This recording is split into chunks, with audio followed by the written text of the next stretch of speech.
everybody, Keith Hilson at the Trombone Shop at Schmidt Music, back with another instrument demonstration for you.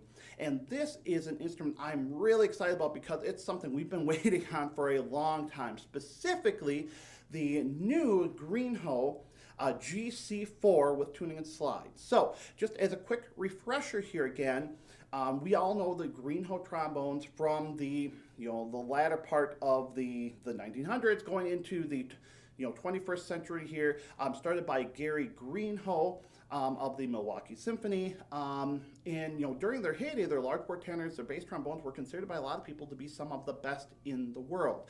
Around 2012, Greenhoe production shut down.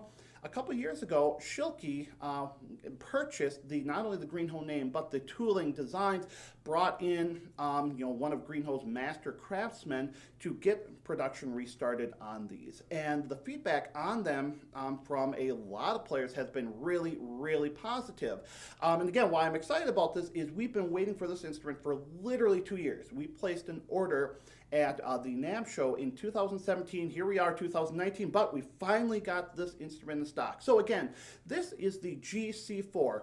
What Schilke did in getting the Greenhoe production restarted is they went back to what made the Greenhoe instruments really, really popular, namely his modifications, his work with Bach components, con components. So this instrument is based around the con design. So it has the traditional two-piece rose brass bell, obviously the Greenhoe valve on it. More of kind of the traditional concept, a little bit wider slide than the typical cons, with the little bit wider nickel silver crook on it. Now, of course, one of the things that makes this instrument unique is the tuning and slide. So for those of you who are not familiar with tuning and slide, the whole concept here is that ideally trombones would be designed so that they're all one piece here. What that does is it allows the taper here to be completely conical, which affects how the instrument sounds, how it responds. Now, with most trombones, we know we have the tuning slide here, and so they have these little steps that disrupt that airflow a little bit. What's really great about the tuning and slide is that you're taking that disruption and you're removing it from here, and instead you're putting the tuning down here where it doesn't have the same type of impact. Now, there are some downfalls with this, which is why this design hasn't become overly popular. First off, the mechanism obviously is more complicated. So to tune with the slide, we've got our screw mechanism here that's moving the outer part of the slide on the tuning ferrules here. So it's a more complicated mechanism, and it is obviously heavier as well. So it doesn't have the same type of flexibility, lightness that you might get out of a slide that doesn't have the tuning and slide mechanism there. So there are some pluses and minuses, but for those folks, and we'll talk a little bit after I'm done playing here, we'll talk about what advantages the tuning and slide might give. It's a really, really great concept and something I'm glad that Greenhoe, the new Schilke Greenhoes brought back here. So I'm going to play for you a little bit on this. I'm going to be playing all of this on a Bach 5G.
one of the things that really sticks out to me with this instrument right away is just how smooth and flexible it is.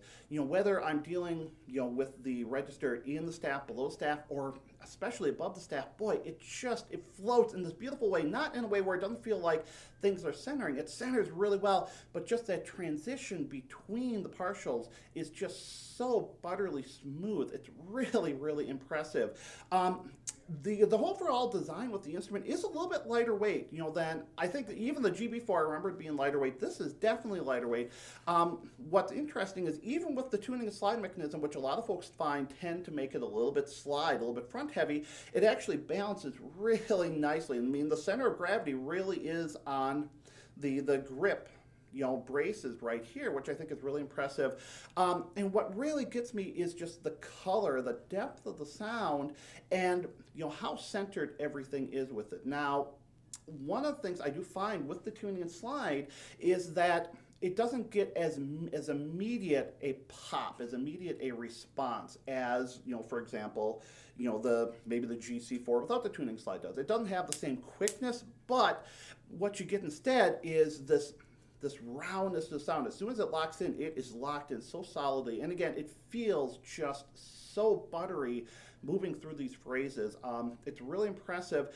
And the quality of build, this is one of the things that really impressed me with this. I wish I could have done a video just showing the unboxing. It took me literally 20 minutes to unbox this from Schilke, from Greenhoe, because every component is wrapped up so carefully. I mean, it was a whole process. They spent so much time and care in the building, and you can feel it. When you pick it up, when you hold it, when you play it, you can really feel it. It's hard to describe, but you can tell that there were extremely talented craftsmen who spent a lot of time on this instrument here. So again, very impressive. I'm so glad to hear that they've continued on the Greenhoe name, and it seems like they are really doing it justice in a lot of ways. So that's my 2 cents, but I would love to get your take on it as well. What you heard in the video, if you've had any other experience with the Greenhoes, maybe the older Greenhoes versus the new Greenhoes, feel free to leave those comments below. If you enjoyed the video, think about giving it a thumbs up. If you haven't already done so, consider subscribing to the channel, and you can always find us on Facebook, Instagram, and Twitter. Thanks for watching, everybody.